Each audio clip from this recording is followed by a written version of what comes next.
This episode of the Citadel Cafe is brought to you by listeners like you. Visit patreon.com/the Citadel Cafe to find out how you can become a patron and help make this show possible.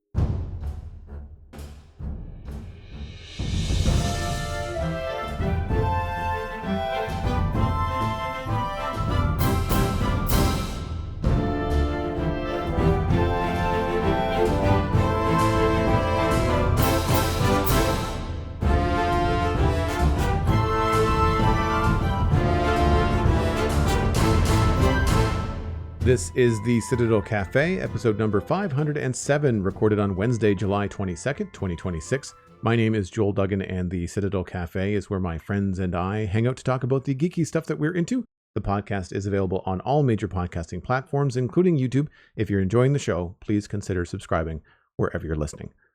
Joining me, as always, is my co-host, friend, and neighbor, Steven ESC, on all the social media that matters. Hello, sir. How are you? Not too bad, thanks. How are you? I'm doing great considering the rain.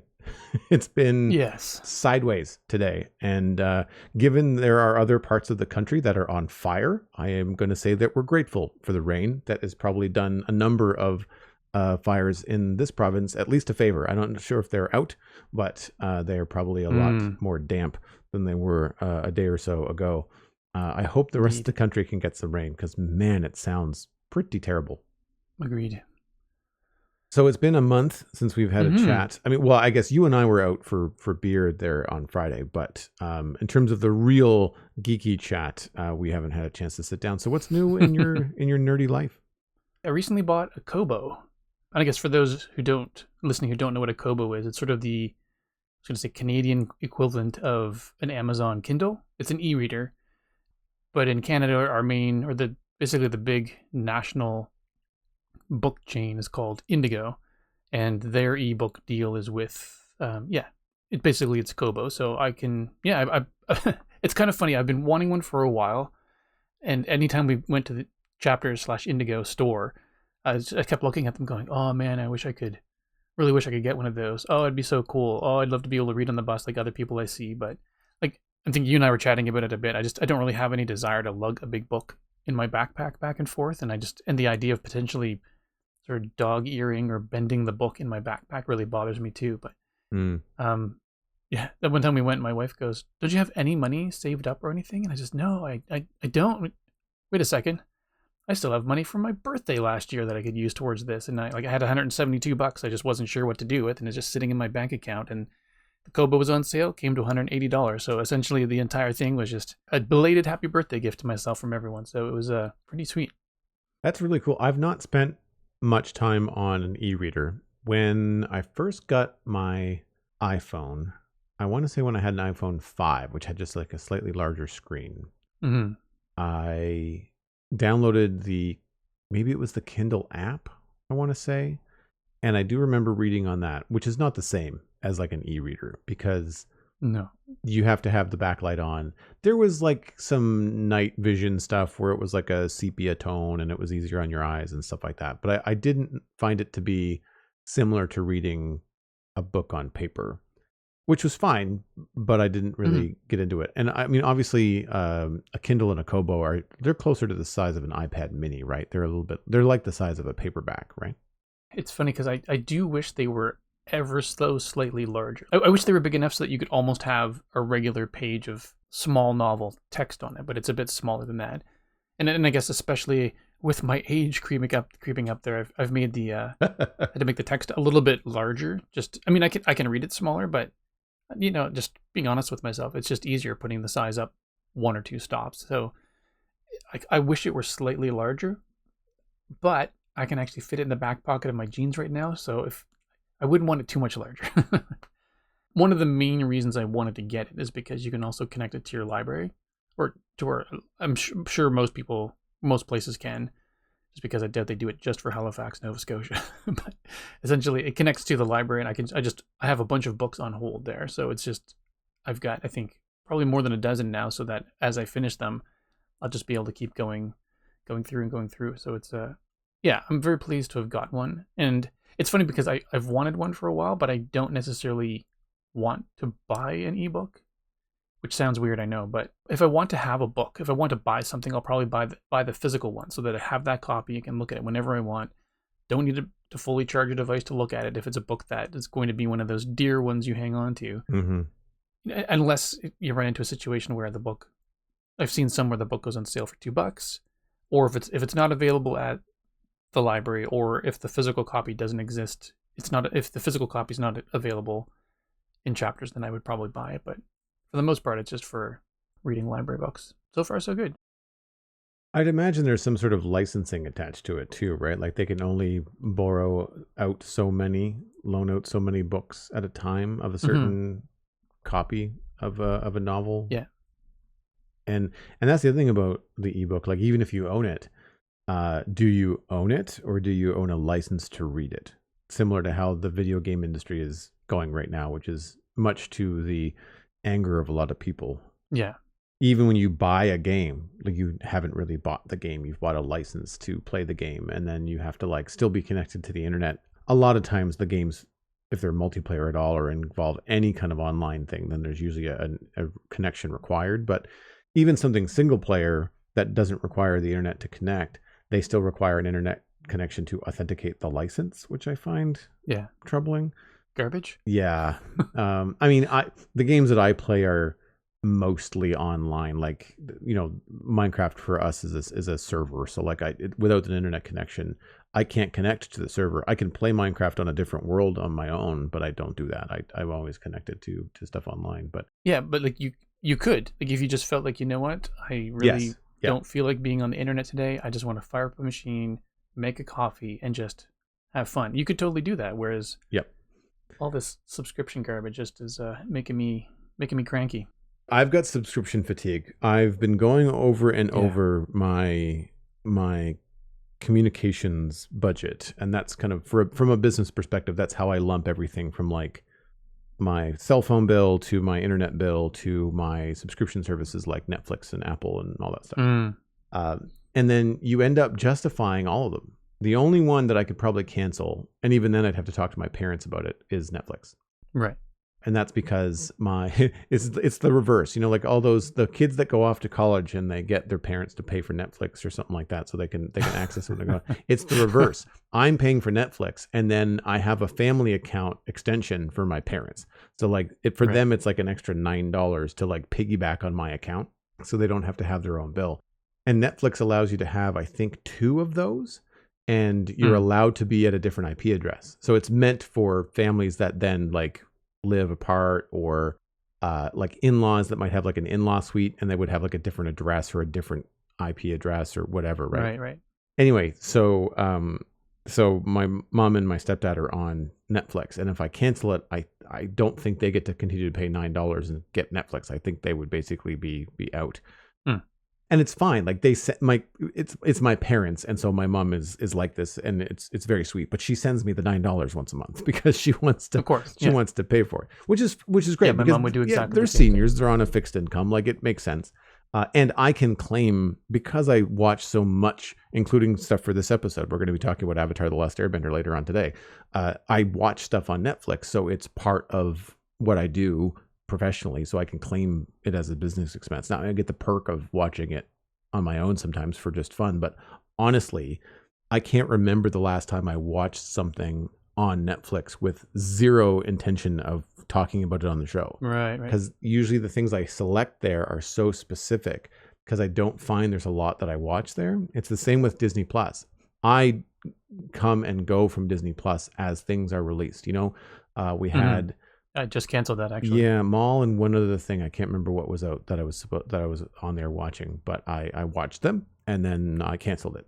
And the next time that you and I have something that hits our radar that's Disney related, I will 100% subscribe to Disney for a month, probably catch up on a bunch of stuff, and then cancel it again because it's too expensive for the small catalog. And Netflix, I find, is probably one of the most expensive of the bunch, but it has a huge catalog, but not a lot of stuff that I'm interested in. They've definitely gone, to their credit, international. There's a lot of stuff on there, but most of it I'm just not interested in. And so I have to, I want to cut the cord there. But here's the thing. The other services that I have are Amazon Prime, Apple TV Plus. I can't remember if they just call it Apple TV now or not. But I got Apple TV, I've got Amazon, and I pay for YouTube. YouTube is what I watch the most by far because it's the bite size. I got 20 minutes at lunchtime. I can probably watch, 2 videos on 2 different things. But the Apple stuff is all tied into my music that I pay for, my storage that I pay for, and so all that whole package is like $25 or something. And so it's not bad. And Apple TV on its own is only like $14 a month or something. It's not a lot. No, it's not too bad. I looked into subscribing for a year because a lot of these things you can subscribe for a year and save. That's how I do Prime, and that's how I do the YouTube Premium, it's called, for no ads on YouTube, which I will never go back to ads on YouTube at all. Every now and again, I'm logged into a different YouTube account and I go to watch a video and I get ads, and it's infuriating. I stop immediately and switch accounts and go watch it on my normal account that I've got the premium on. So Prime is tied to shipping, and I use that a lot. So I'm not going to get rid of that. YouTube, again, we're not getting rid of that. And Apple is kind of woven into all of the stuff. I could maybe save a little bit of money if I decided to do just backup and just music, but it's not that much. No, and I looked into that. We recently upped our storage from 200 gigabytes to the 2 terabytes because we'd gotten to the point where I had some that my kids and I were using, and then my wife had her own because her had ballooned. So we had 2 200 gigabyte accounts, which was only $8.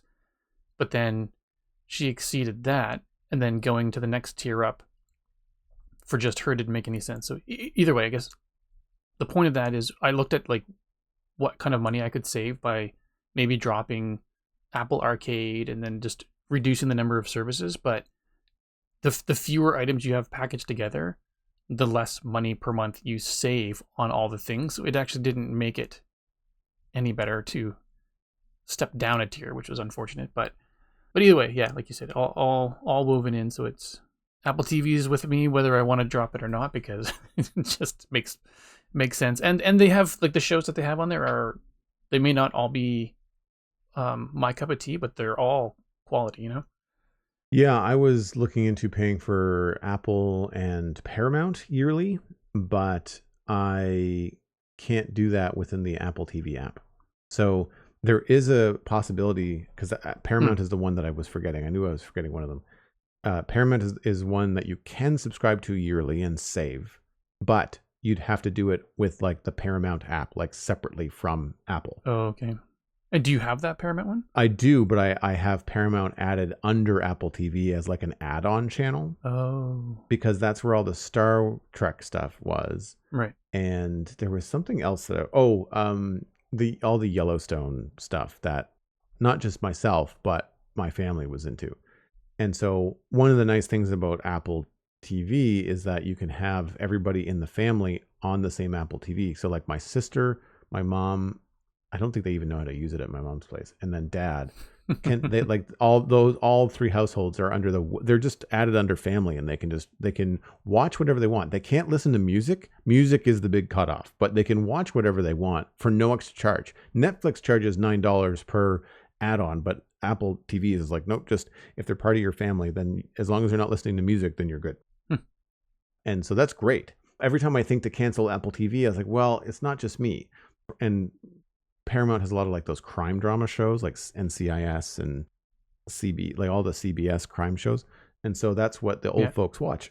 And so my, apologies to anybody in the audience that's the same age as my parents. But anyway, like it's one of those things that there's always just a reason why I can't cancel it. And so I just see this money coming in and going out every month, and it's not a lot of money, but it's just like there's no way to really tighten the belt here, with the exception of Netflix, which I think I'm probably going to do, because I've not really been enjoying a lot of what I've been seeing. Or I'll get into a show and it'll be great, and then you finish it, and then like you have no idea if Netflix is going to, 1, cancel it, or 2, how long it's going to be before it comes back for season 2. And so that's been frustrating. And with big shows like Avatar, which we'll get into in a little bit, they advertise. They'll let you know like 6 months ahead of time. Here's a cool teaser trailer for Avatar season 2 dropping June, 2026. You're like, oh, sweet, cool. Reminder, subscribe to Netflix in June, So Yep. that's the thing. I need to maybe tighten up with Netflix. But when it comes to, I'm not sure why we got onto this whole digital streaming service talk. The subscription with video games and fevers and started with ebooks, and that's right, digital rights management, and right, whether you actually own it or not, and So back to the Kobo and the e-reader, and that I don't have an e-reader, and I've been reading a lot. I've actually finished almost 3 books in June, July, and nice. It's a summertime thing for me. I don't know why I don't read in the wintertime. The couch is right there, but I like sitting outside, and I unplug, I sit outside, the wind is blowing, the sun is shining, and I can sit there and like unplug and read a book. I shouldn't say I've not read 3 full books. I had started a couple around Christmas time briefly, but then just never picked them back up again. See aforementioned, do not read in wintertime for some weird reason. So I finished up 3 books here in June and July, and I on one hand I like the idea of an e-reader because sometimes I'm early on these books, and sometimes the hardcover copies are as affordable as the paperbacks if you get like a sale on the book launch, or there's a promotional or whatever. Amazon has their thing like Black Friday or Christmas gifts or something like that, and I'll end up with a hardcover book, which it's so strange for like a dude that goes to the gym. When you're lying down on the couch holding a hardcover book over your nose, like it gets tiring, and it sounds dumb. It sounds really dumb. But my thumbs and my fingers are like, this is uncomfortable. Like I'm not relaxing anymore. I'm trying not to drop this on my nose. That's exactly the way I am. I've got a smaller iPad as well, and that was one of the big things for me. It's just an iPad is heavy, but you can't lay down and hold that. So the e-reader is quite a light thing, thankfully. Yeah. So that's cool. I'm glad that you got that for a number of reasons. Like one, just treating yourself is also very nice, but like just the idea of it's also like knowledge access, library access, like in your pocket. Like I know we all have smartphones, but like this has just got a different purpose. Like it's a singular purpose. There's no Instagram on it. There's no camera. There, like all that stuff. It's very, very simple. And I like the idea of some devices being very focused. And I think that's a good thing in some ways. Yeah. It's very much a distraction, intentionally distraction free, because I just, I've been kind of cutting down on social media stuff over the last few years, but it just feels like there's a couple hangers on. But now picking that up, then I find myself spending a half hour to an hour getting through a story as opposed to just like doom scrolling on TikTok or whatever. So I am definitely guilty of the doom scroll from time to time. I try to catch myself. I downloaded and installed Duolingo, which is one of my little nerdy things this week. I won't talk about it too much because I've only done like 20 days of like 1 or 3 minute lessons or something. Learning Spanish, and nice. It's fun. And there's some quirks in the app where like they get you to translate this word. I'm just like, you haven't taught me that word yet. That this is not we just gave you an example. Find the example in this puzzle. It's like, nope, this is brand new. I've been doing this consecutively for 20 something days, and this is a new word. The only reason I get it right is by process of elimination. It's just like, well, that's the word for hello. That's the word for please. This has to be the word for menu, I guess. Menu is a bad example because I think it's spelled the same. But like there's a couple of words where like I have no idea what that means. It's like nice to meet you, and it starts with the letter E. I'm just like, nope, no clue. But I'm gonna guess and probably get it right. So that stuff is a little bit weird. But other than that, I do find the repetition helpful. And I find the gamification of it is very fun. I also really enjoy the animations. As a designer and former character animator, Duolingo, the bird kills me. It's very funny, very over the top. Like you just like perfect lesson, and the bird's like hip thrusting and just like it's fun. Also, I installed the what's it called? Widget, I guess, on my phone, which is like the size of 4 apps all together. Like it's a great big thing. Right. And I've got that next to like Instagram and TikTok. So when I go to like brain automatically log into social media, I'm going to shut off for 15 minutes. My Duolingo is right there. And the bird, if I have not done the lesson, is staring at me. And throughout the day, the widget bird goes from like, you have a lesson to do. Oh, I'm sad you haven't done your lesson yet. Are you sure you're going to keep going? There's a lesson. Don't ruin your streak. Look, Stephen, by 10:30 at night, this bird is like Angry Birds. It's like red eyes and flames staring at you like, don't miss your lesson today. Like it makes you laugh, but it also lights a fire under you. But you're like, yep, you know what? I'm going to be staring at the ceiling for the next 20 minutes anyway, so I might as well just do this for 5 minutes before I go to bed. Because like 1 day or 2 days, I've left it until 10 p.m. Normally, I do it with my coffee in the morning, so it's a lot easier. But yeah, it's fun. I do enjoy it. I don't know how I would do in a conversation at all, but I have noticed though that as the examples have been getting more complicated, and they give you like a recording of Spanish to listen to, and you're like, oh, wait a minute. I recognized about 2/3 of that, and I actually know what those words mean. So like it's not speaking it, and my written comprehension is way better than my speaking comprehension and listening comprehension.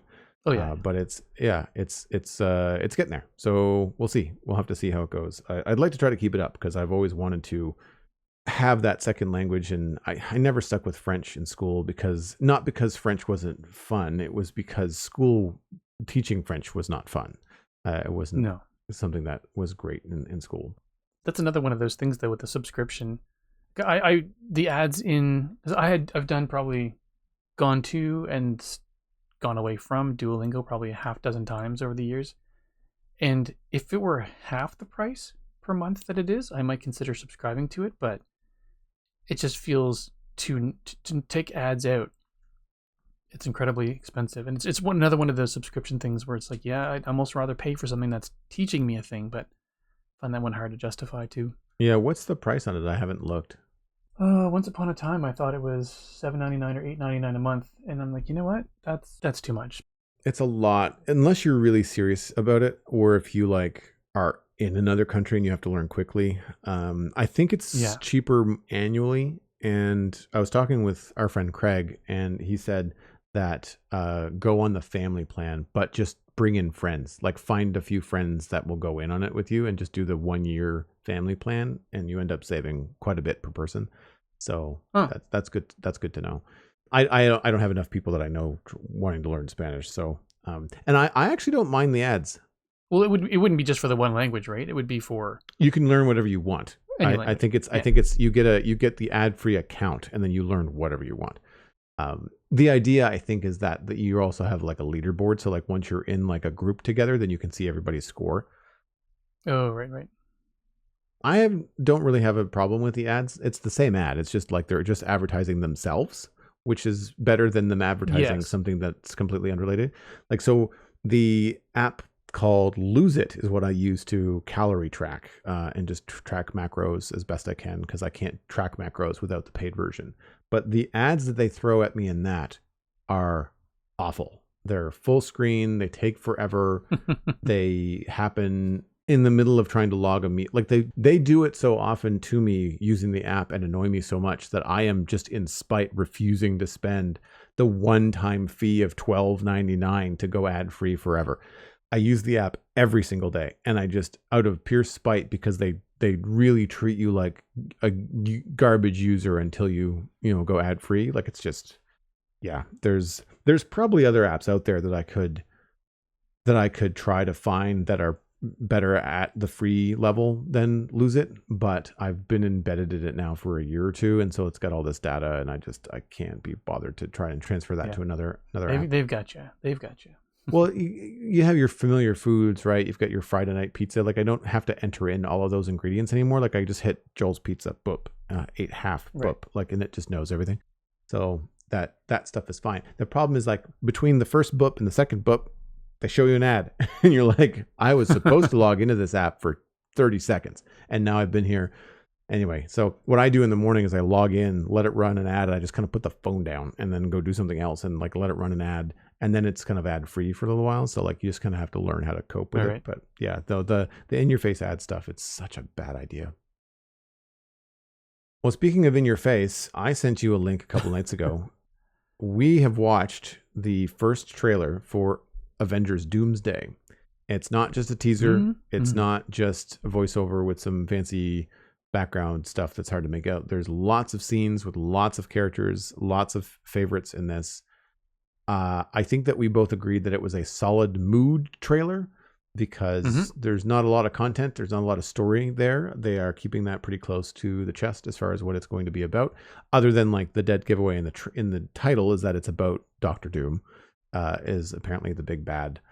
There is a pretty good speech, I think, by Chris Hemsworth as Thor, that setting up Doom as a formidable opponent, talking about how there's been greater heroes than I who have died facing heroes that I feared less, or villains that I feared less than this guy. And you're like, oh, this sounds very, very serious. And I think it's great. I think it does the job. I will say that I have seen some other reviews online of this trailer where they're not so convinced, and they do make a very good point that the only reason why we think that Doom is this big bad is because this one trailer has told us that. and maybe the rest of like comic fans that have known this. But if you're not familiar with the comics and you're barely familiar with the character, then you're not going to really know. And there hasn't been the same amount of movie buildup to Thanos showing up that there has been for this. I don't know that anything other than the Fantastic Four, maybe post-credit scene sort of hinted at Doom, but like, I don't know who he is, what he does. I know he's a bad guy. I've seen him in other non-Marvel, like Fox versions of Fantastic Four, but I didn't really find that he was super threatening. Like he was a villain in a movie, not the villain of Marvel, you know? So I don't know where it's going to go. But visually, it looks really good. They are definitely pulling on the nostalgia strings.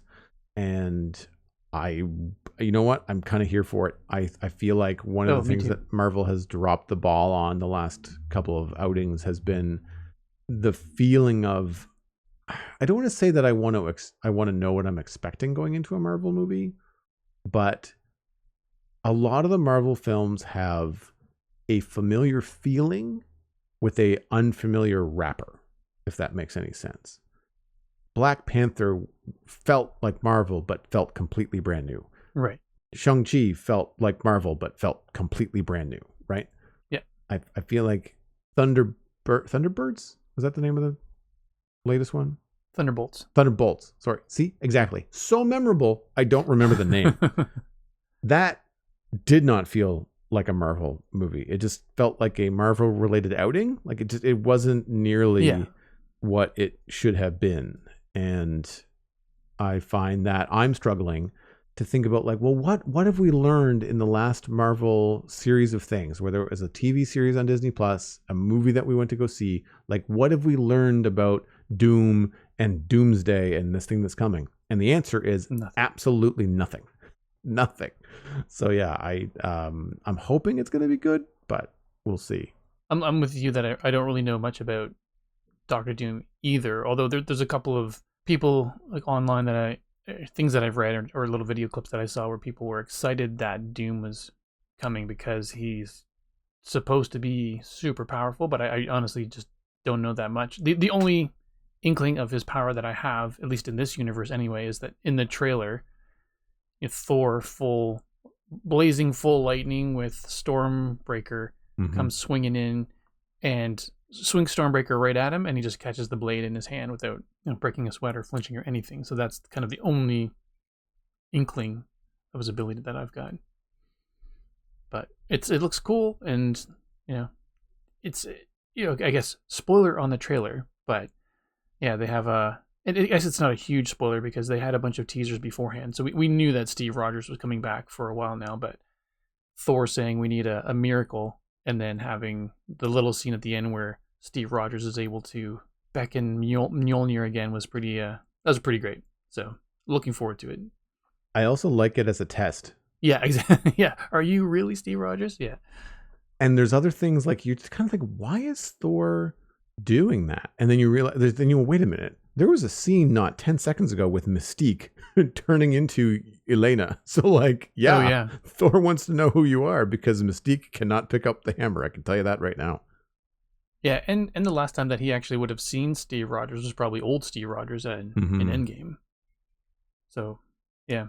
Either way, like you said, tugging on the heartstrings or the nostalgia string, but it felt like Marvel movies of old. At least that's the flavor and the feel I got from the trailer. So I'm pretty excited. It's funny because I think I was telling you already, but after watching the trailer for the new Spider-Man Brand New Day, I was excited, happy to see it, and then the second trailer came out and they spoiled some things in it that I really wish I hadn't seen. Not that it was a crazy spoiler, but it showed some things that I would have rather just experienced for the first time in the movie theater. Mm-hmm. So I've kind of decided, like, a self-imposed rule, see if I can stick to it, is that if I've watched a trailer and has piqued my interest, I don't need to see any of the trailers for the movie, because they always add something else and add something else. And in the end, it's a chance that I could just get a bunch of stuff spoiled. So if I see one trailer and I'm interested, I'm going to try to just say, you know what? That's good enough for me. I will spend the money on the ticket and be surprised by everything else. I think I'm going to try to do the same thing with specifically Doomsday, but I think that like a good example would be like the teaser for a movie and then the trailer. And after that, I'm done. I think I'll watch the teaser. Yeah. I'll see, because teasers are usually just like kind of effortless. They're kind of like advertising that there's a trailer coming out in 6 weeks. But yeah, specifically with Avengers Doomsday, I feel like because there is not a lot of lead up in the MCU to this, I feel like they're going to sell the hell out of this.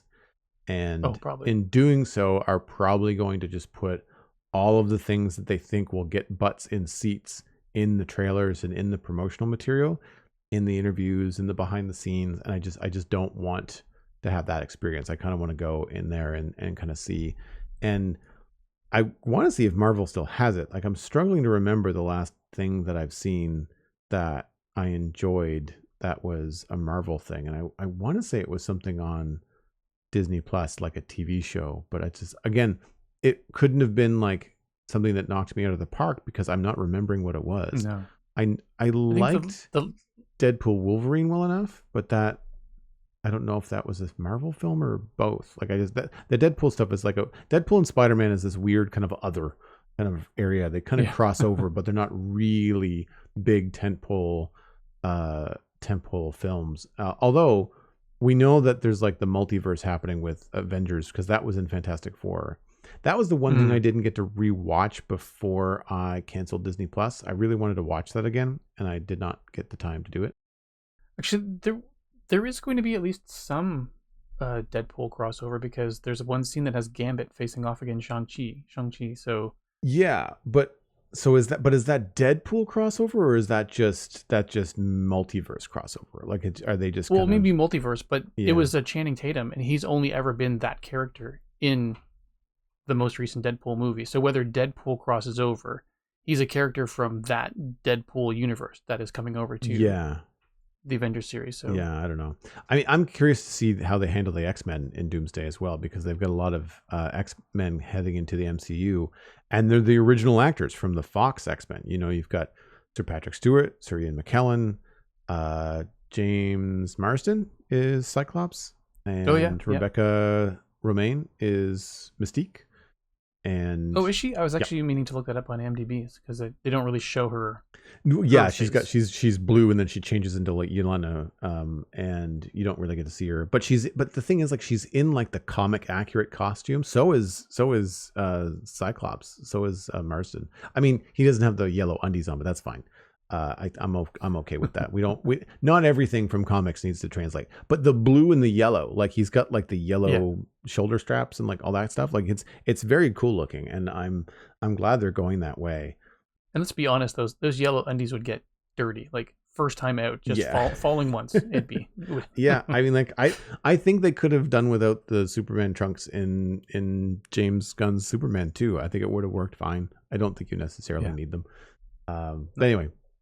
Yeah, I think that it's going to be interesting, because none of those actors are as young as they were when they did the original films. I mean, like, sure, I mean, there's the gentlemen in their 80s, but I mean, even Marsden is, I think, 50.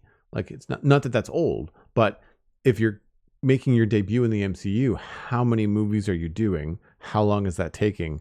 And how old is Cyclops in 8 years? You know, like, it's just, it's a little strange. So we'll have to see whether that kicks off like a spin-off because I think if they did it right, I think they could do X-Men, but they would have to treat X-Men like they treated Avengers the first go round. Like have a bunch of I don't necessarily need origin movies for every X-Men, but I think like early X-Men origin films with new actors playing everyone from Wolverine through to Professor X, I think would be really cool if they did it right. And if they built up to a big event and a big bad and that kind of stuff, I think that would be pretty cool. But I don't know, we'll see. At the moment, I think this is going to be fun. I'm going to try and not think too hard about it. But I hope they have at least a good story. If it's really fast and loose, I think it's going to get a lot of heat from Marvel fans that rightly so, have experienced the Endgame saga and expect that level of entertainment, right? Yeah. And then you get Ant-Man 2 or whatever it was. That was just like, either way, we don't need to get into all that stuff. Cause I could easily just continue to dig down and exactly. Like, I agree. Moving on to the main discussion, we will dive into Avatar The Last Airbender Season 2. I have not finished this season, but I will give a spoiler warning and let Steven know that, if you finished it, you can feel free to talk about it all you want. I may not return to it. I'm not super impressed with it. It's not bad, but I just don't think it's for me. It might also just be not for me in my current state of mind. So I'll throw that out there as well. But we're going to talk about it. So if you haven't seen it or if you're worried about spoilers, then go watch it and come back and listen to this a little bit later. But we're going to dig into season 2. Where am I? I am in the midst of episode 5. I got distracted on my phone one night and never finished episode 5. I quickly found episode 1 and 2 very painful. They took me several watches to get through. I think it was 2 sittings for each episode to get through them. They were horribly wooden. I found on top of the acting being a little stiff, I thought the editing was just atrocious. And I really don't want to throw it on the feet of the actors because as I've watched episode 3 and 4, things got a lot better. So when I was thinking about it, it was this long, stilted pause, which may have happened on set. That might have been that's when Aang says his thing, and then this is when Katara says her thing. But it would be no different than me and you exchanging something as simple as hey, Steven, how are you? I'm fine, Joel. How's your day going? Pretty good. But take all those pauses and extend them by 1 1000, 2 1000, 3 1000. I'm fine, Steven. He was like, are you okay? Because that took a long time to answer. Or are you in Australia? Yeah. It was brutal. And I could not unhear it or unsee it. And I was just this is, because there's this long dramatic pause. And you're what is this person going to say? And they go, okay. It's really? Really? It took you that long to think of the next word? Anyway, it was really painful to watch. Yeah, my wife had the same sentiment after the first 2 episodes. She was saying, I don't know, guys. I don't know if I can keep going with this. But it was nails on a chalkboard, man. Yeah. Tell her I said, I agree. Validated. But I will say that the thing that did keep me going is true to the first season. Visually, production design is top notch. Costumes, locations, immersion in the world. I feel for the most part, with the exception of a couple of very sweeping CG shots, it's also an imaginary world anyway, so it's not I need it to look like a real place. But I think that for the most part, they really do a good job of I don't feel like I'm on a set. I feel like I'm in a stone city, or I feel like I'm on a mountaintop somewhere, or on the back of a bison flying through the sky. They do a really good job of kind of immersing you in the world. And I think the physicality of all the costumes and things really, really help with that. And so I hope that they get recognition for the costume design and some of the set design and some of the production design, because it's really, really top notch for taking an animated show and translating it to live action, and then all the challenges that are in there. I think they're doing a really good job there. So those are my kind of first impressions. Same.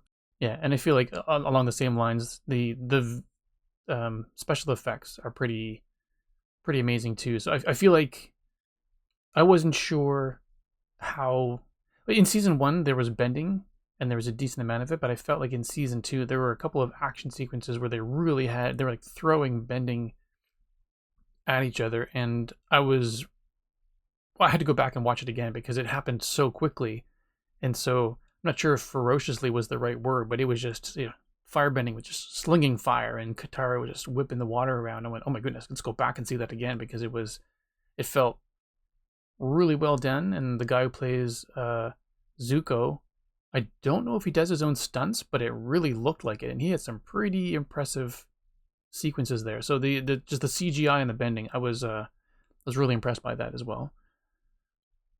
And I guess the other big thing in season 2 for me was they finally brought Toph in. I know we hadn't really started talking about the acting yet, but she nailed it. Like, the actress came in and played Toph, even almost sounded like the animated character, and had so many of her mannerisms down pat. It was that was probably one of the bigger highlights for me in the show. So, I mean, I agree. I think that the acting is much better this season than last. I still think there are some characters, I don't want to single anybody out, but I think there are some characters that are unfortunately maybe even written too cartoony, and that's not working in live action. I will put this giant disclaimer out there. I appreciate that the original source material is a cartoon. I just think that you have an opportunity here to translate that into live action and make it work for live action, not copy it into live action. There's lots of faces that they make in the anime that they're not making in live action for good reason. And I think that that's one thing that they could improve on, is like taking some of the over the top cartoony things about side characters specifically. Because I think that's the thing. You've got these actors that are young and doing this show as the main showrunners, and they're good. And then they talk to somebody with their acting chops, and they say something dramatic, and then they're talking to a cartoon character of a human, and you're just kind of like, oh, could you please just do a different take on, I'm going to say Boomy is a really good example that drives me nuts. Okay, I was going to ask you who you were talking about specifically, because I was like, oh, if you're talking about Sokka, you and I will probably have different opinions on Sokka, because either way. But yeah, Boomy, 100%. He rubs me the wrong way. Yeah. He's the only actor in the entire thing who's younger. He's like played by a comedian who's in his 40s or 30s or 40s or whatever, with old makeup on. Mm-hmm. Like, everyone else is cast appropriate for the age. Yeah. And in the cartoon, he's over 100 years old, and he's in this cloak, and then he tears his cloak off, and he's just shredded, and he can fight. So I think that's probably why they did it, is so they could have a young guy actually have some sort of mobility while looking old. But at the same time, he's just not. He's not doing the role justice. He's a caricature of what he should be. And the character in the cartoon is already a caricature. So like, you're adding a layer of farce on top of it that just doesn't need to be there. But Sokka rubs me the wrong way, but not in the same way that Boomy does. Sokka rubs me the wrong way in the same way that a side character in like the Arrowverse would rub me the wrong way. It's just like, they're written because their character is the comic relief. The only thing they ever say is comic relief. And I feel like they do that with Sokka most of the time. They do give Sokka some heavier stuff to deal with, but the issue there is not the guy's acting, it's the writing for the character. It's this post-traumatic stress disorder of, anytime there's any sort of feeling involved for a girl, he has flashbacks of the northern or southern, I can't remember where it was. Yeah. UA. Yeah. Yeah, UA and the Northern Water Tribe. I think it was Northern. Yeah. And it's fine, but it's like, rather than like a dramatic pause to like let the audience know that he's thinking of her, he has like a full-on panic attack that lasts for a couple minutes on screen, and it's as intense no matter what it is. If someone casually mentions something that reminds him of her, it's like this full breaks, we have to show him breaking down. Or something really traumatic happens where, like, I can't remember the girl's name, the something warrior, Suki, where she gets in trouble, like real trouble, and then he has that kind of response. Well, that's fine, that's normal. Like, she was threatened, and yeah, I get it. But he has the same level of response no matter what memory pops up, and so it just always seems to put a break on the thing. But again, that's not his fault. That's the writing and the pacing of the story in the episodes. Yeah, a valid point. But yeah, I do feel like that's my my gripe with the episode 3 and 4. As much as I like them better, as much as the casting for Toph is great, her acting is good. She's got some cartoony lines that I think they could have maybe not forced so much. But the plot feels like I'm being beat over the head. The relationships within the characters, Aang's crush on Katara, the things that are going on with Sokka. It's like, just in case you didn't catch it the first 3 times he did it, we're going to show you again. And it really feels like they're writing down to a much younger audience than they think is watching, that is constantly on their phones. So they've got to make sure that because you're on Instagram while you're watching this, that you're not missing anything. And that's what it reminds me of. It feels really repetitive and stilted. It's like, oh, is this where they all get together and they explain the plot again? Because it's been 20 minutes and people in the first 20 minutes probably forgot that this is what they're going to do today. And it's just like, guys, like, the audience that watched your cartoon are adults now. Like, we can follow a plot. You could write this a lot better, which is too bad. But again, I know I'm coming off super negative because I've not really been impressed to the point where it's been easy to get through. But I also know that I can tell you from outside of watching the show, I have been in an impatient mood the last couple of weeks. So it might not be the best time for me to try to watch this, because I had plenty of time to finish this season for this episode tonight recording, and I just did not do it because I just didn't want to. Fair. And I don't want to force myself to do that, because I think that if I had done that, I might have had an even more clouded version of it in my head. So if it's not grabbing me and pushing me through my mood, like, it's not an escape for me. It just makes me angrier, which is not a good sign. No, and when you get to that point, it's almost like, okay, do I just basically waste 2 more hours of my life watching something I don't want to watch just so I can talk about it? But I mean, you've seen enough of it. Yeah. It's one of those things where we've seen the original show enough times that we really want to see how this whole thing plays out in comparison, because I think we've probably seen it 6 times or more the entire way through. So it's, in some sense, it's great to see because of that, but in another respect, it's tough to watch it because we're making so many comparisons between the actual show and the choices they're making in the live action version, and it's, yeah, it was tough to watch at first, but then and because they're leaving some things out, or they're bringing some things that were later in the season, earlier in the season, but it's different. Of course it's different, but as soon as we kind of went, okay, it's not a bunch of 20-minute episodes that are each a self-contained, quest within a half-hour time slot with commercials. It's going to be a 1-hour show, and so that you're going to have threads carry through a full 60-minute show that you wouldn't have had the same way in like the little 20-minute segments of the actual TV show. So either way, though, like, all that is to say is that we'll probably continue to watch it all the way through to the end of season 3, just because big picture, we've invested a lot of time in the Avatar verse.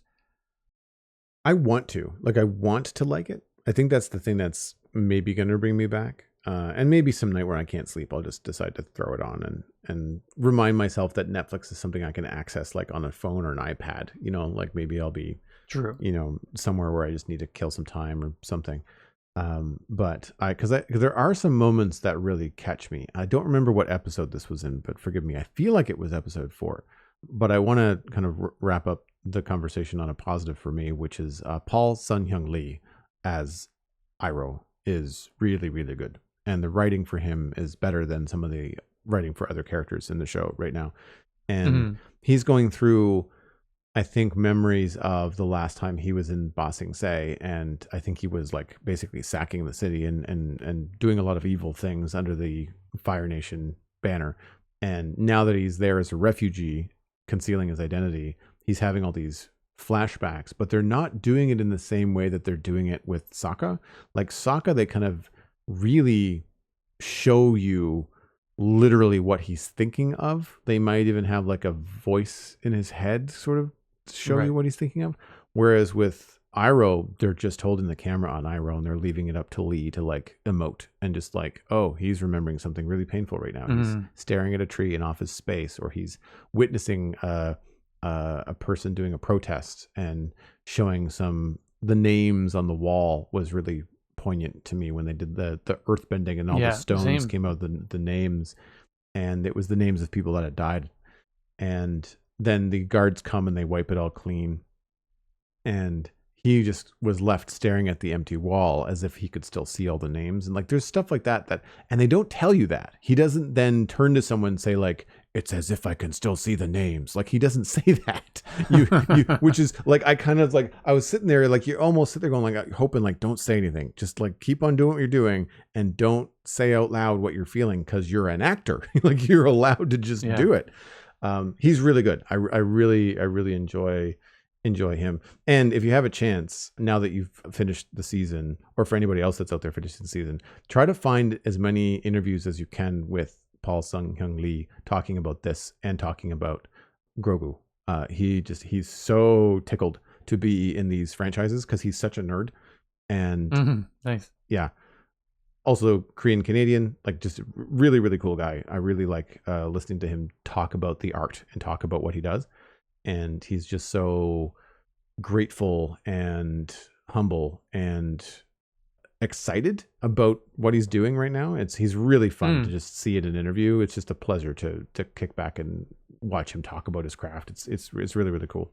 It's interesting because he's acting the part really well, but he'd be, I shouldn't say him, but Iroh would probably be one of the things that is not hitting as well for us, just because I know I do like how they're giving him like those moments to have that emotional weight, because he was, I'm not sure if war criminal is the right word, because close to it.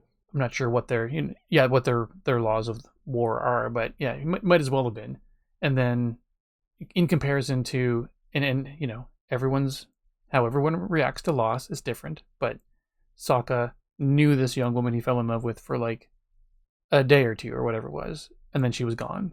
Meanwhile, Iroh is responsible for the death of thousands, probably thousands and thousands of benders all across the world. So, well, not just benders, but people right across their world. So him having those heavier moments makes a ton of sense. But in the TV show, Uncle Iroh had a bigger than life joy to the way he saw the world and was always positive. And so I don't feel like, and I know this gentleman's a good actor, so I'm not putting it on him again. It just feels like the way that they're just wrapping these characters or these moments and stuff. Like he's a very heavy and I'd say much more somber character, Uncle Iroh, in this than in the cartoon. So I do miss, not that these actors need to be a carbon copy of what the animated equivalent or their counterparts were, but it's just, there's a sort of spirit of Uncle Iroh that's missing. Again, not necessarily the actor's fault, but just the choice to make everything serious with Uncle Iroh's. I feel like a missed opportunity, because he'd be able to bring a different kind of energy if it had upbeat moments as well. I feel like there's a little bit of Yoda in Iroh in the cartoon, and I think that's maybe what's missing when you're talking about it. I can understand why. Like, I get it. It raises the stakes a bit to not have it there. And the way that I read that in the cartoon was that he was being a little bit jolly to try to mask his inner pain, right? Oh yeah, absolutely. Having lost a son. But also trying to like lift Zuko's spirit, as opposed to trying to just instead of being this serious positive force, there's always an upbeat element to him. And then anytime somebody would say something to him, or when they first got the bossing say and were begging for money and somebody would throw a coin in, he'd say, "Oh, thank you so much," and be like just really outwardly huge and grateful for just a simple coin. But in this one, it's, we'll take any coins we can get. Thank you for the opportunity. And just, so it's a different, I know what you're saying, an entirely different portrayal of Uncle Iroh. So it's if I hadn't seen the original one, I don't think I'd have any problem with it. It just feels like there's a certain, like a huge aspect of Uncle Iroh that's missing for me. I wonder if it's the condensed timeline that also has that effect on some of the characters, where they don't have the time to be that multifaceted. It could be. Well, it's interesting because there's almost the same amount of time, being 1 hour episodes, 8 episodes per season, or 7 or 8 episodes per season. There's almost as much time in a full season of the Netflix show, the live action show, as there is in a full season of the actual animated series. But I don't know, there's just something about it that, I guess if you had introduced too much of that slight over the topness in one character, you would have to like dial it up for everyone else. Otherwise, they're going to just stand out as being too cartoony. Right. Which is, I think, the problem that they have with some of the extras. Like some of the extras are a little bit too cartoony compared to the rest of the cast, and also a little bit cartoony compared to their next scene. Like sometimes you have a really goofy scene, and then the character has a moment with another refugee where they're like, oh, maybe they're falling in love, or maybe they're being friends, or maybe they're just finding, a person to commiserate that we've been displaced from our home with. But that's a really somber scene. But like a minute ago, you were like goofy, over the top, wild, and that's something I think that the series is not doing very well, is portraying the passage of time. I remember one of the conversations, I think, in this like stone bedroom set that they have for the characters, where they're talking about like, oh yeah, we've been here for several weeks. I was like, no, you haven't. You've been there for a half an episode. What are you talking about? Like, and I understand that they have to deliver the information to you somehow, but I feel like when shows do that through dialogue, it feels so forced. That's when you need like a training montage, or you need something to like show the passage of time visually to the audience. And they maybe did a little bit of that with Toph and Aang, showing him the airbender, or not the airbender, the earthbender stuff. And I get that, but like also, but it's hard because like Aang as the Avatar tends to pick up on that stuff so fast. Like, I don't know, was that 4 days or 4 weeks? Like it doesn't seem to really resonate with how much time has gone by. But their exchanges were really fun when she was training him and learning how to do stuff. And to your point about the effects too, like the earthbending stuff and the waterbending, obviously there's a lot of special effects there, but I really feel like they lean on a lot of practical for the airbending. Like they'll show something where he's like, maybe something will move. If he's moving something that's not supposed to be moved naturally, then yeah, they'll do that digitally. But like, I really feel like there's air cannons outside of camera when he does something and there's like a big whoosh and people go flying. I really feel like there's wind on set because I feel like I haven't noticed it, which is probably a good thing. But I feel like if I went back and watched, I would notice that like when he's attacking another person with airbending, even the people that are his allies to the side, their clothes still move with the breeze of what he's doing. Like there's just that level of immersion in the airbending that really feels like it's happening on set, which is probably it's probably the easiest one to do, right? Yeah. Practically, I mean. For me overall, it's like, I'll continue to watch it, and I think I'm enjoying it more than I'm not enjoying it. I guess is what it comes down to for me. It just there continue to be some things that take me out of it though. Like if I sort of weigh the pros and the cons, it's just some of the key cons for me is just like Azula and her sidekicks are pretty painful. They're just they're awful. In the cartoon, I mean, I know I keep talking about the cartoon versus the live action, but everybody's going to. Yeah, absolutely. But in the I just still feel bad because it just feels like that's all I'm doing is comparing the two. But Azula was unhinged in the cartoon. Like she was proper villain, and like she even like mentally falls apart and fires everyone and banishes everyone in the last, is either the last or the second last episode of the animated series, where in this one she's just so calm, and other than the things she says to do, like or she'll just nonchalantly light someone on fire, which is that's a horrible thing, but she just doesn't, other than those small things, she doesn't seem menacing. Like she doesn't come across as a menacing presence, I guess I should say. She does menacing things, but she doesn't come across as somebody who's terrifying, whereas the Azula in the animated series was just mad. Just like in the almost genuinely insane sense, I would say. I'd have to go back and see it. I remember her being a villain, and I remember her being a typical animated villain, and not thinking the way that I think about her in the live action. She doesn't have one in the live action, but she might as well be twirling a mustache. Like I keep on waiting for her to look at the camera. I'll get them when I get to Bossing Say before they do. Like it's so over the top. Like and I don't know whether it's the dialogue, whether it's the direction, or whether it's the actor, but like that is when I'm really often I'm on my phone going like, is this scene over yet? Oh my gosh. her sidekicks are also unimagined. They were quirky and weird, if I remember in the show. They were, yeah.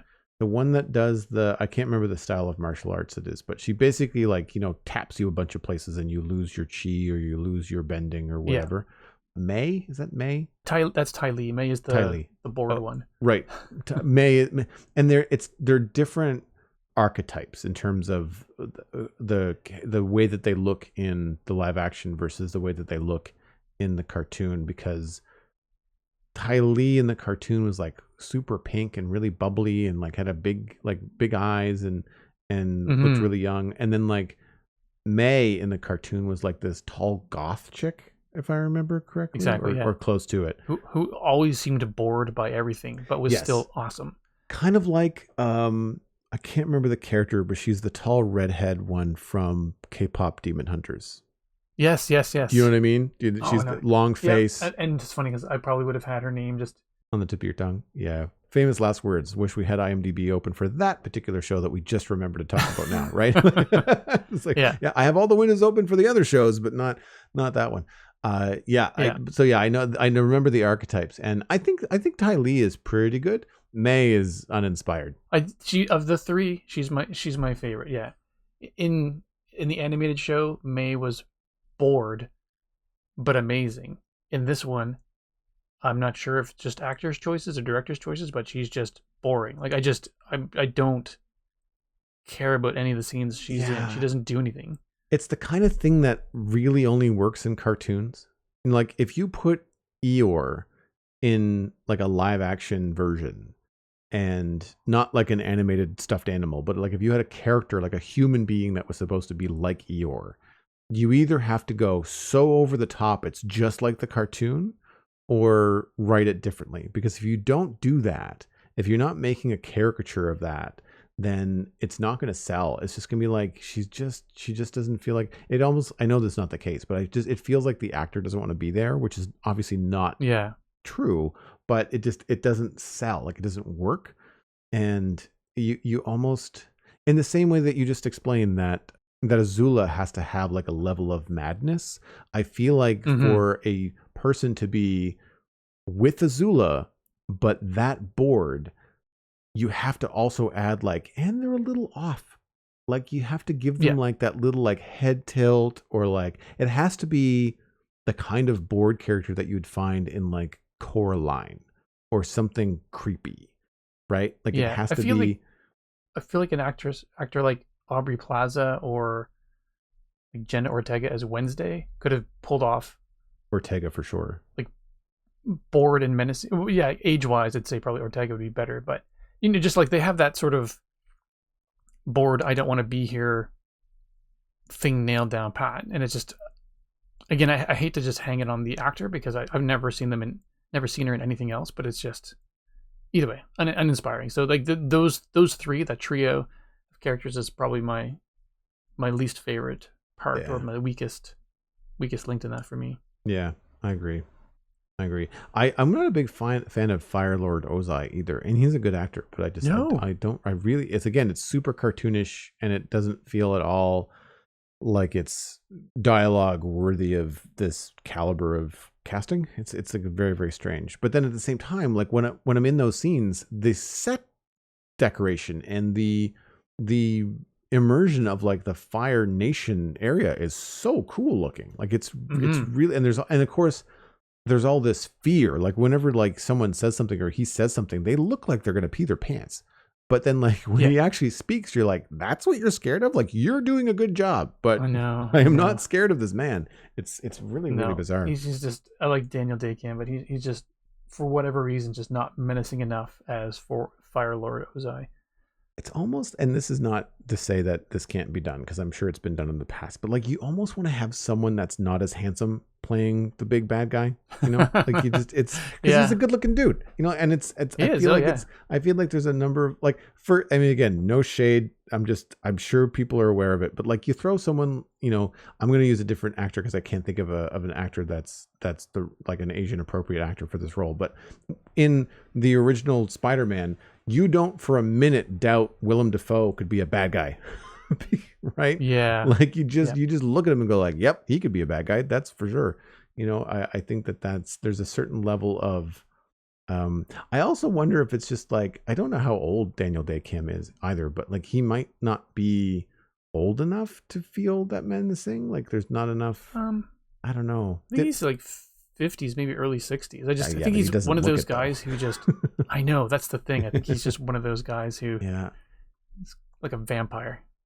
I'm trying to think about, Gosh, I'm trying to remember what Ozai looked like I guess that he was pretty young looking. He had a goatee though. Like he had facial hair. Yeah, he's significantly younger looking than Iroh in this and the cartoon. So like it feels like there's a significant age discrepancy between the two of them. But no, I don't know. Like I guess I don't know enough Asian star actors that I guess would have been at his recognition level that I could think of that could go in there. But like even I don't think Jet Li's English is that strong, but some of the things that I've seen Jet Li in, like he's an intense dude, and so if he were in the role, I would feel terrified of Jet Li in that role. Do you know what I mean? Like I do. So there's Daniel Day Kim has that elegance in his English because he's I think English is his first language. That it might be tough, but it's either way. It's just he doesn't have as good as he has been in the other things I've seen him. He just doesn't have that menacing presence. Mm-hmm. Yeah, no, I would agree. Moving into the Internet Minute, which is, of course, 100% supported by you, the listener. If you're getting value out of the show, please consider putting a little bit of value back in. You can become a member at patreon.com/the Citadel Cafe. Joining at any level will get you an invite into the member-only Discord server and access to the Barista Cut bonus audio, which is the extended version of the podcast. Special thanks to our Bean Counter patrons, EclipseRM, Mindtrip Media, new this month, and Smurf588. Thank you ever so much for your support of this episode. Patron count is at 17, which is down 1 from last month. Our goal each time we sit down is to have one more patron. If you would like to be patron number 18, visit patreon.com/the Citadel Cafe.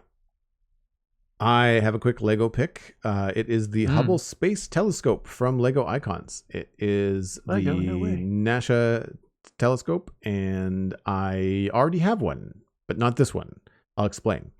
The space shuttle that I did a couple of years ago comes with the telescope because, of course, it was the shuttle that brought the telescope to space. And it is a much, much, much smaller version. This one retails for $200 Canadian. It comes out on August 1st. And it is 1,200 plus pieces. It measures 12.5 inches by 15 inches by 15 inches. Like, it is not a small piece of kit. Oh, that's big. Very misleading when you look at it on the website. Scroll down till you see a picture with someone next to it. It is almost as big as a paper towel roll. Like it's a monster thing. And at first I thought, this looks really simple. Like, I don't know if this is really worth it. But now that I know the scale of it, now that I know that the panels will come off and you can see inside of it, I really do think that this is quite a cool kit for the space nerd in your life, if you have one or if you are one yourself.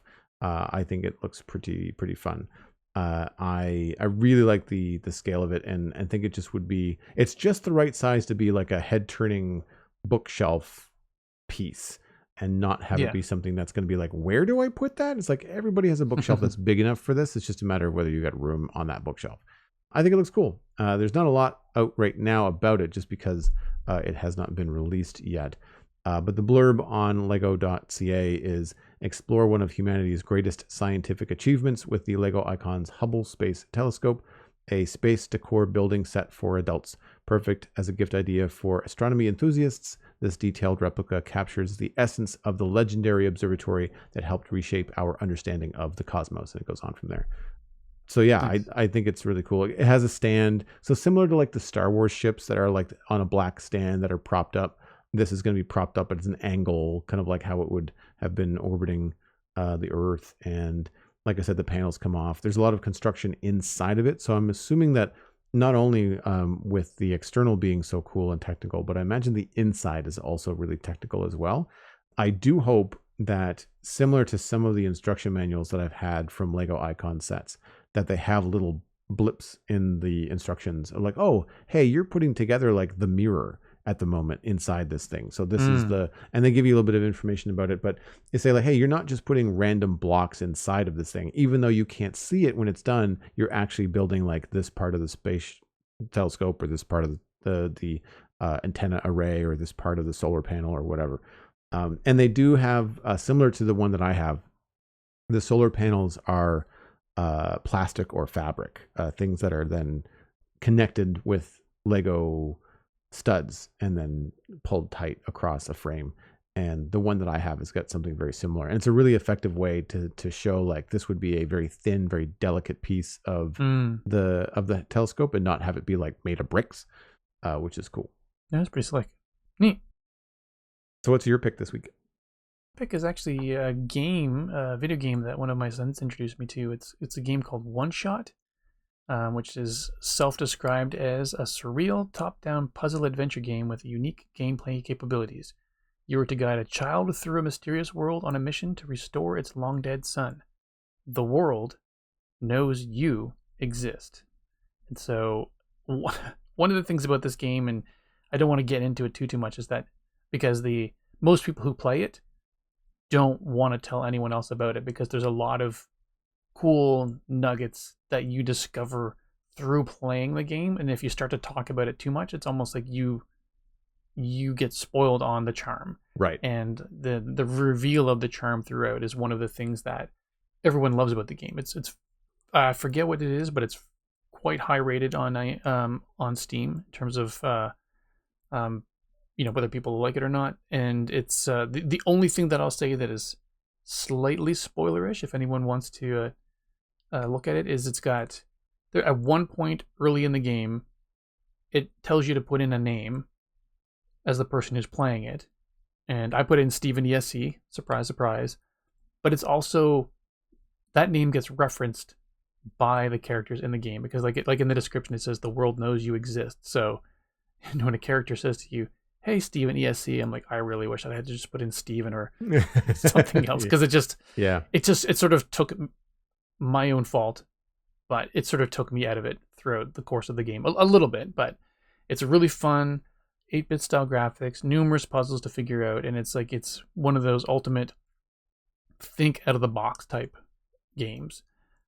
I've played about 9 hours of it so far, and from what my son told me, that's about halfway through the game, and it goes for $12.99 Canadian regularly, but I got it on sale. I think it was for $3.99 or something like that, and it goes on sale semi regularly. So having played it, I feel like the sale price is more than generous. Like it's well worth it. And even if it went on sale for a higher price, I'd say if this sounds like it might be your thing, and I would suggest picking it up. So yeah, One Shot on Steam. I always am on the fence when it comes to the 8-bit graphics, and I understand that all games generally take the author a long time to make. But if they're really pricey, really low poly or low pixel art games, I find it hard to justify like a full, especially if they're like a $20 or a $30 game. I was like, I don't know, guys. Like, it just you have to really like that genre of game, whatever it is, to be into it. And sometimes the pixel art can be really complicated and really pretty. I'm blanking on any titles right now, but I find that I get my exposure to that kind of stuff with my subscription to Xbox Game Pass. That's something that I will kind of delve into and try those different games on, because I don't always want to spring for them on Steam, but there's not usually a crossover. It's usually like there's a game like that on Xbox, not that this game is available on Xbox. You know what I mean? So there's definitely diamonds in the rough that I just don't get access to unless I buy them on Steam. Gotcha. I don't know about you, but I am guilty of like picking up several games on Steam sales and then having never played them. So I do have a handful of that. Yeah, I have to try to at least play the ones that I have before I'm allowed to buy the new ones. So yeah, I have not quite gone through my list as of yet, but that's cool. No, it's. Do you know if it's a single developer or is it a team? I don't know for sure. If it's a team, it's a very small team. Yeah.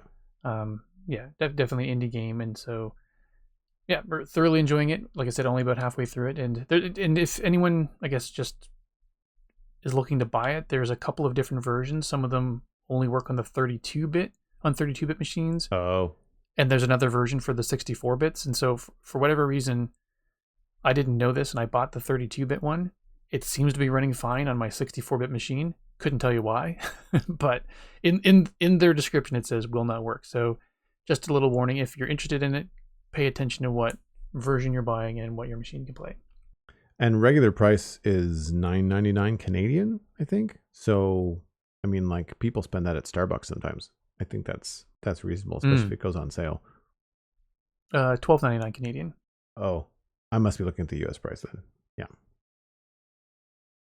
Well, that wraps up this episode of the Citadel Cafe. You can get more information about the show and links to some of the things that Steven and I talked about at thecitadelcafe.com. Music for the show was composed by Kevin MacLeod. You can email us at thecitadelcafe@gmail.com or find the show by name on social media. Subscribe for free on all major podcasting platforms, including YouTube, if you are hanging your podcast hat over there. Patreon is the only place to get the RSS feed for the extra stuff. So if you want the RSS feed for the show and the bonus content, then check out patreon.com/The Citadel Cafe. Word of mouth is the easiest way to support the show. That's free. Just tell friends about the show and where they can go to listen to it. My name is Joel Duggan, and I will point you towards the Spawn Chunks, which is all about Minecraft. It's available on all major podcasting platforms with a video version on YouTube and on Spotify, but we're going to put you towards YouTube. That's usually where people watch. I do that every Monday with Johnny. We talk about Minecraft news, Minecraft editorial stuff, the zeitgeist of what's happening in the game. Usually it's a lot of news about what's potentially coming and what we think about it. But if you are into Minecraft, then you will probably like that show. You can follow me at Joel Duggan on social media and Joel Duggan on Twitch, where I stream Tuesday through Saturday at 9 a.m. And actually not this Saturday, because we're going to be doing a bonus episode of the Spawn Chunks, talking with our patrons about what they've been doing. So every other Saturday, I actually end up doing that instead of my stream. So other than that, I am always on Twitch Tuesday through Friday, 9 a.m. A lot of Minecraft with the odd Oxygen Not Included thrown in these days. That's a fun little game if you have not tried it. Steven, where can people find you online? If I'm anywhere, mostly these days it's on Blue Sky at StevenESC, Steven with a PH, or on Mastodon at StevenESC at mstdn.ca. You've been listening to the Citadel Cafe, where we are fast, easy, and cheap, but you can only pick two.